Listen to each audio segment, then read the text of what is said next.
Good evening, everyone. Today, we are exploring the architectural heartbeat of an operating system, which is program dynamics or process management.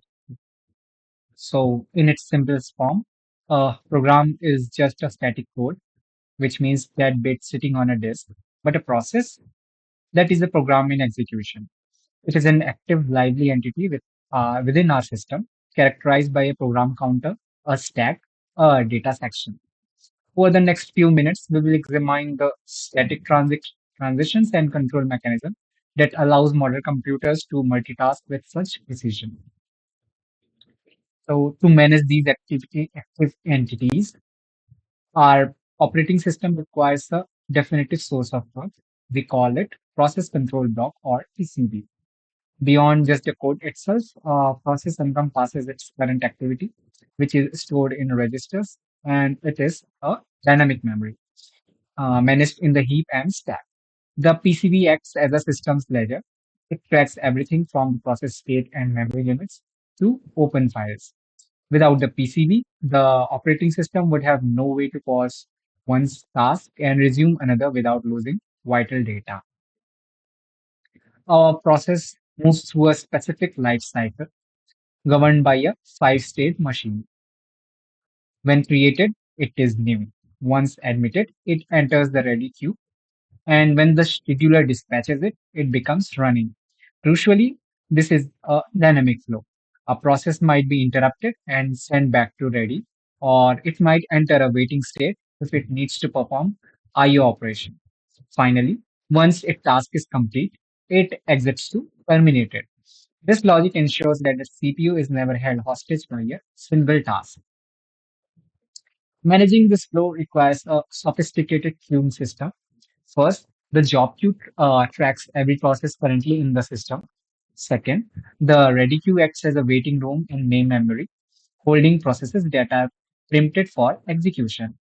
Thirdly, we have device queues, specialized list for process waiting on specific input-output hardware. The OS job is to migrate processes between these pillars smoothly, ensuring that transitions are dictated by logic, not by luck. So, efficiency is the game of balance. We categorize processes into two main types. IO bound processes, which first one is IO bound processes, which is it spends more time waiting for data than calculating. They have many short CPU bursts. The second one is CPU bound processes, which are just the opposite. They perform heavy computation with very long bursts. Master scheduler's goal is to maintain a good process mix. If we have only CPU bound tasks, our IO devices sit idle. If we have only IO bound tasks, the CPU is wasted. Balance is the key to high utilization in this case.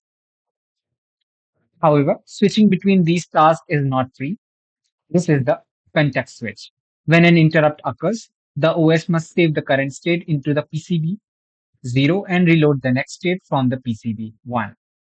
During the idle period, the system is doing no useful work. It is pure overhead. The design of our hardware and OS must minimize the switching time as it is essentially the friction in our computing engine.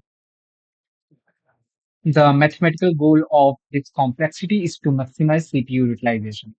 In a single processor system, only one process can truly be running at a given instant. By organizing jobs so that CPU always has something to do when another process is waiting, we increase the value of our hardware. As our number of processes n increases, our theoretical utilization climbs, providing we manage our overhead efficiently. In conclusion, it is through these discrete systems that we achieve all illusions of continuous execution.